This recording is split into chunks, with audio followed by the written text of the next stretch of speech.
బ్రాహ్మణులకు శుభవార్త. సనాతన ధర్మ పరిరక్షణే ధ్యేయంగా ఏర్పడినటువంటి హిందూ మహాసంస్థానం విదేశాలలో ఉద్యోగాన్వేషణ చేయాలనుకున్న ఔత్సాహికులకై అభ్యర్థుల నుండి దరఖాస్తులు కోరుతుంది. సంప్రదించవలసిన వాట్సాప్ నంబర్ 9866153999.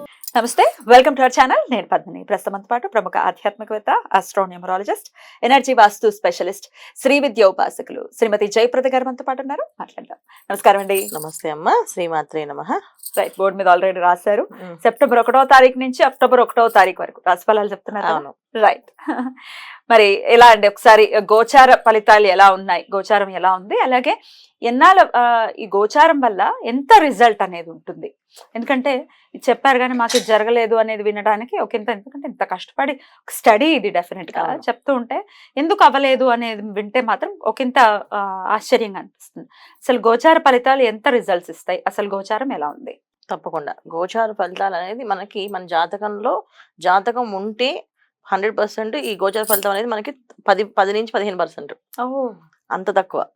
జాతకం లేని అంటే మాకు టైం అబౌట్ తెలియని వాళ్ళకి, సో ఈ పేరుతో 30 ఏళ్ళ నుంచి నడిపిస్తే ఆ పేరుకున్న అక్షరం నామాక్షరంతో ఈ రాశి అనుకునే వాళ్ళకి ఈ గోచార ఫలితం అనేది 40% పనిచేస్తుంది. ఎందుకంటే ఎప్పుడైతే పేరు ఎక్కువగా వాడుకు మొదలవుతుందో ఆ పేరు రావడానికి కారణం ఏంటంటే ఏదో ఒక గ్రహం అనుగ్రహం ఉంటేనే వస్తాం. అసలు ప్రతి మనిషి భూమి మీదకి వచ్చాడంటే ఏంటంటే వాళ్ళకి ఏదో ఒక అనుగ్రహం, వాళ్ళు ఏదో చేయాల్సిన పనులు ఉన్నాయి. దానివల్లే మానవ జన్మ ఎత్తారు. మానవ జన్మ ఎత్తడం అంటేనే కర్మను మనం తొలగించుకోవడానికి, మనం చేసే ప్రారంభ కర్మలు ఏవైతే ఉన్నాయో అవి తొలగించుకోవడానికి. సో తొలగించుకోవడానికి పుట్టినప్పుడు ఏ పేరుతో మనం పిలుస్తామో, ఎక్కువ పిలువబడుతున్నామో ఆ గ్రహాల అనుగ్రహం మనకు ఉందని అర్థం. సో అలా అప్పుడు గోచారాన్ని 40% తీసుకుంటాం. జాతకం ఉన్న వాళ్ళకి, టైం ఆఫ్ బర్త్ కరెక్ట్గా తెలిసిన వాళ్ళకి దీన్ని 15% తీసుకుంటాం. 15% ఎందుకు తీసుకుంటాం అంటే చాలా ఇంపాక్ట్ ఉంటుంది. 15% అంటే చాలా తక్కువ కాదు, చాలా ఇంపాక్ట్ అది. సో గోచారంలో మనకి రాహు, గురువు, శని భగవానుడు వీళ్ళు చాలా పెద్ద గ్రహాలు. మిగతా అన్ని కూడా మాస గ్రహాల కింద వస్తాయి. వీళ్ళు సంవత్సరానికి, గురువు ఏమో సంవత్సరానికి మారుతాడు, రాహుకేతులు 18 నెలలకి మారుతారు ఒక్కొక్క రాశి నుంచి. శని భగవానుడు 2.5 సంవత్సరాల నుంచి 2 సంవత్సరాల తర్వాత మారుతుంటాడు. సో ఆయన ముందున్న వెనుకున్న రాశుల వాళ్ళందరికీ ఆ ప్రభావం ఉంటుంది ఖచ్చితంగా. ఆయన వక్రిస్తూ ఉంటారు కదా, సో వక్రించినప్పుడు వెనక రాశి వాళ్ళకి ఇబ్బంది, ముందుకు వెళ్తున్నాడు ముందు రాశి వాళ్ళకి ఇబ్బంది ఆయన. సో శని భగవానుడు ఉన్నాడు అంటే మెయిన్. సో మనకి కావలసిన మెయిన్ ఆధారం ఏంటంటే జాతకంలో కావాల్సిన కెరియర్ సెటిల్ అవ్వాలన్నా, కెరీర్ బాగుండాలన్నా శని భగవాన్ ఎక్కడో చూసుకోవాలి. ఆర్థికంగా ఇబ్బందులు లేకుండా, ఆర్థికంగా బ్రహ్మాండంగా ఉండాలనుకుంటే గురువు ఎక్కడో చూసుకోవాలి. సో ఏ మాయలో పడకుండా, ఏ ఇబ్బందులు పడకుండా, ఏ లోన్లు పెట్టకుండా మనం ఉన్నాము అనుకుంటే రాహుకేతులు చూసుకోవాలి. సో వీళ్ళు మేజర్. సో ఈ మేజర్ గ్రహాలు ఎప్పుడైతే ఉన్నాయో అవి ఖచ్చితంగా ఇంపాక్ట్ ఉంటాయి. ఆ సంవత్సరం అంతా ఏ రాశిలో వీళ్ళు ఉంటారో ముందు వెనక ఉన్న రాశుల వాళ్ళతో సహా ఆ రాశి వాళ్ళకి ఇబ్బందులే. అయితే మాస ఫలితాలు ఎందుకు చూసుకుంటామంటే ఇక్కడ రవి మారుతాడు, శుక్రుడు మారుతుంటాడు, బుధుడు మారుతుంటాడు, కుజుడు మారుతుంటారు. ఇవి మాసగ్రహాలు. మాసగ్రహాలు ఎందుకు అంటే మనకి ఇవి మారడం వల్ల కొంతవరకు ఈ పనులు చేయొచ్చు. ఇప్పుడు మనం ఈ లోన్ పెట్టుకోవచ్చా పెట్టుకోకూడదా, ఈ లోన్ తీసుకోవాలా వద్దా, కొన్ని విషయాలు క్లారిటీ వస్తుంటాయి. ఆ విషయాల కోసం మనం ఏళ్ల తరబడి వెయిట్ చేయట్లేదు. ఈ గ్రహస్థితిని బట్టి కూడా చూసుకోవచ్చు. ప్రమోషన్ కావాలి, చూసుకోవాలి. అందుకని ఈ మాసగ్రహాలు అనేది మనం ఖచ్చితంగా చూసుకొని ఈ మాస ఫలితాలు ఎలా ఉన్నాయి చూసుకుంటామన్నమాట. రైట్, ఒకసారి గోచారం ఎలా ఉందో ఒకసారి. సో గోచారంలో మీనంలో రాహు నాన్న, సో వృషభం రాశిలో గురువు, తర్వాత కన్యలో కేతువు, కుంభంలో శని భగవాన్ వక్రించి ఉన్నాడు. నవంబర్ దాకా ఉన్నాడు ఆయన వక్రించి. సో అందుకని ఖచ్చితంగా మనకి ఏంటి ఇబ్బందులు ఉన్నాయంటే వాళ్ళు ఉండే ఇంపాక్ట్ మనకి ఉంటుంది. ఏమేమి ఉంటాయి అంటే ఆర్థికంగా కొంచెం ఇబ్బందులు ఉంటాయి, బద్ధకం ఉంటుంది మనుషులందరికీ, చేయాలని పనులు చేయాలనిపించదు. ఎందుకంటే మీనంలో రాహు ఉన్నాడు కనుక ఖచ్చితంగా మనకి పూజల దగ్గర, తర్వాత నోములు చేయాలన్నా, దానాలు చేయాలన్నా బద్దకిస్తుంటాం. మిగతా విషయాన్ని యాక్టివ్. ఒక పార్టీ ఉందంటే రెడీ, మేము ముందే వచ్చేస్తాం అని చెప్తుంటారు. ఒక సినిమాకి వెళ్ళాలంటే ఫాస్ట్ గా ముందుకు వెళ్ళిపోతుంటారు. ఇవన్నీ జరుగుతుంటాయి. ఇవి మాత్రం అవ్వదు, ఎందుకంటే మీనంలో రాహు అనేది ఆపోజిట్. సో మరి సింహరాశి వారికి ఎలా ఉండిపోతుందండి ఈ మాసం? తప్పకుండా సింహరాశి వాళ్ళకి ఎన్నో రోజుల నుంచి కొన్ని ఇబ్బందులు ఎదుర్కొంటున్నారు వీళ్ళు. అయితే ఈ మాసం కొంచెం వీళ్ళకి అన్ని అనుకూలంగా మారే అవకాశం ఉంది. వీళ్ళకి కొంచెం బద్ధకం వదిలేసి ప్రయత్నం ప్రారంభం చేస్తే వస్తుంది.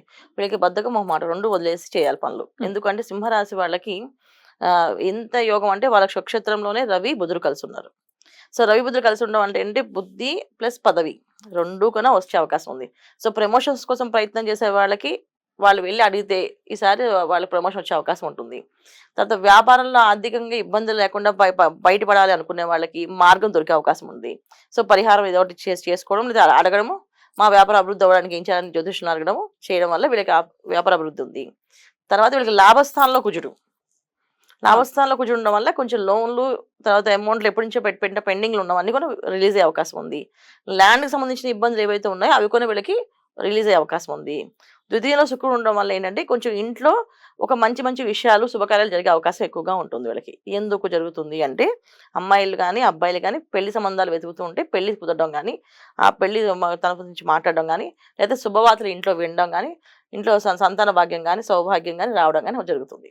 సో ఇవన్నీ కూడా వీళ్ళకి లాభస్థానంలో సింహరాశి వాళ్ళకి బాగుంది, చాలా బాగుంది.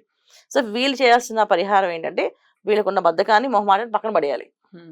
కొంతమందికి బద్ధకం ఉంటుంది, కొంతమందికి మొహమాట ఉంటుంది.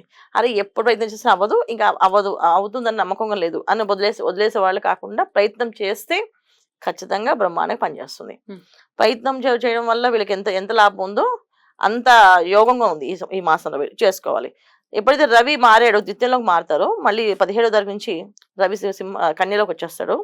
ఎప్పుడైతే రవి కన్యలోకి వచ్చేసిన తర్వాత వీళ్ళకి వచ్చే ఇబ్బంది ఏంటంటే కొంచెం ఉద్యోగంలో, తర్వాత ఇంట్లో ఉన్న వాళ్ళతో కొంచెం ఇబ్బందులు. ఎందుకంటే అక్కడ కేతువుతో రవి శుక్రుడు కలిసి ఉండడం వల్ల కొన్ని ఇబ్బందులు వీళ్ళు ఎందుకు రోజులు ఉంటారు ఎక్కువే ఉంటారు ఎక్కువే ఉంటారు. 16th గా నేను వస్తారు 22nd అప్పుడు వెళ్ళిపోతారు కదా శుక్రుడు. అంతవరకు అయితే రాహు చూస్తారుగా, అది ఉందిగా ఇంపాక్ట్. రవిని రాహు చూస్తారు. రాహు డైరెక్ట్ గా అక్కడ ఎవరైతే ఉన్నారో అక్కడ ఇప్పుడు కేతుని చూడడం వేరు, అక్కడ గ్రహాల్లో శుక్రుని చూడడం వేరు, తర్వాత రవిని చూడడం వేరు. రాహు శుక్రుని చూడడం వల్ల ఏమవుతుంది అంటే మెయిన్ అక్కడ జరిగే ఇబ్బందులు మాయ ప్రేమలు, ప్రేమ వ్యవహారాలు, ఈ విషయాల్లో చెడిపోవడాలు కానీ, కలవడం కానీ, చేసుకోవాలని మొండితనం కానీ పెరగడం పిల్లల విషయంలో. ఇది ద్వితీయం అంటే కుటుంబ స్థానం కదా సింహరాశి వాళ్ళకి కన్య. కుటుంబ స్థానంలో వచ్చే చికాకులు ఏముంటాయి?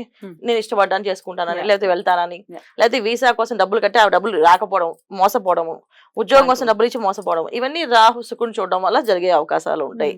ఎందుకంటే శుక్రుడు ఒక కంఫర్ట్ జోన్ చూపిస్తుంటారు, రాహు ఒక మాయం చేస్తుంటారు. సో ఆ కంఫర్ట్ కోసం అంటే లైఫ్ చాలా బాగుంటుంది అనే ఉద్దేశంతో డబ్బులు కట్టడము, మోసపోవడం జరిగే అవకాశాలు ఎక్కువగా ఉన్నాయి. ఎందుకంటే లాభస్థానంలో కూర్చుండడం వల్ల డబ్బులు రిలీజ్ అవుతాయి వీళ్ళకి. సో డబ్బులు రావడము, అవి మాయలో పడి ఇవి మోసపోవడం, ఇవి ఖచ్చితంగా జరిగే అవకాశాలు ఉన్నాయి. కానీ జాగ్రత్త పడాలి. అందువల్ల రవి ద్వితీయంలో వచ్చినప్పుడు రవి రాహుల్ చూడడం వల్ల ఏమవుతుందంటే అధికారుల దగ్గర కొంచెం అహంకారం చూపిస్తాం. అప్పుడు ఏమవుతుంది, మన ఉద్యోగం ఊడుతుంది. అది 100%. సో ఆర్థికంగా ఇబ్బందులు మళ్ళీ ప్రారంభం అవుతాయి అక్కడ. జాగ్రత్తగా ఉండాలి. సింహరాశి వాళ్ళకి ఎంత కంఫర్ట్ జోన్స్ ఉన్నప్పటికీ కూడా మనం జాగ్రత్తగా తీసుకోకపోతే నిర్ణయాలు ఇవన్నీ జరిగే అవకాశాలు ఉన్నాయి. ఎందుకంటే రాహు డైరెక్ట్ గా చూస్తూ ఉన్నారు కుటుంబ స్థానానికి వాళ్ళకి, అందువల్ల ఇబ్బందులు. సో వీళ్ళు చేయాల్సిన పరిహారం ఏంటి అంటే పొద్దున్నే సూర్యోదయం పూర్వం నిద్ర లేవడము, సూర్య నమస్కారాలు చేయడము, శివ అర్చన చేసుకోవడం. ఇంట్లో శివ అష్టోత్తరము, శివ అర్చన. అష్టోత్తరం అర్చన అంటే అభిషేకం కొని చేసుకోవచ్చు, అభిషేకం చేయించుకోవడం, లేకపోతే వీళ్ళు చేయించుకోవడం, లేకపోతే వీళ్ళు వెళ్ళడం రెగ్యులర్ గా రోజు శివాలయానికి వెళ్ళడం, అభిషేకం చేయించుకొని దాన్ని నమస్కారం చేసుకుని స్వామి మమ్మల్ని ఏ మాయలో పడేయకుండా మేము చక్కగా ముందుకెళ్ళేలా చూడమని చెప్పి ఆయన ప్రార్థన చేయడం. ఎందుకు అంటే మాయలో పడే అవకాశం ఎప్పటి నుంచి ఉంది? 17వ తారీఖు నుంచి ఉంది. సో మనకి రోజు అనేది వాళ్ళు తెల్లారితే పొద్దున్న రాత్రి అనేది అయిపోతుంది, మర్చిపోతాం. ఖచ్చితంగా వీళ్ళు ఈ మాసం అంతా వీళ్ళు చేయాల్సింది ఏంటంటే ఖచ్చితంగా శివాలయానికి వెళ్ళడం, నమస్కారం చేసుకుని రావడం. లేదు ఇంట్లో చేస్తాం పూజ పునస్కారం అలవాటు ఉంది, ఇంట్లో దీపారాధన చేసే అలవాటు ఉందంటే ఇంట్లో శివాష్టోత్తరం చేసి బయటకు వెళ్ళడం చేయడం వల్ల వీళ్ళు సేఫ్ జోన్ లో ఉంటారు. అలా ఉండాలి డెఫినెట్ గా ఈ మాసం అంతా అని వీళ్ళు మనస్ఫూర్తిగా నేను కోరుకుంటున్నాను వీళ్ళని. రైట్ అండి, thank you so very much, చాలా బ్యూటిఫుల్ గా ఎక్స్ప్లెయిన్ చేశారు. ఇక నెక్స్ట్ ఎపిసోడ్ లో కన్యా రాశి గురించి మాట్లాడుకుందాం. నమస్కారం. నమస్తే అమ్మ, శ్రీమాత్రే నమః.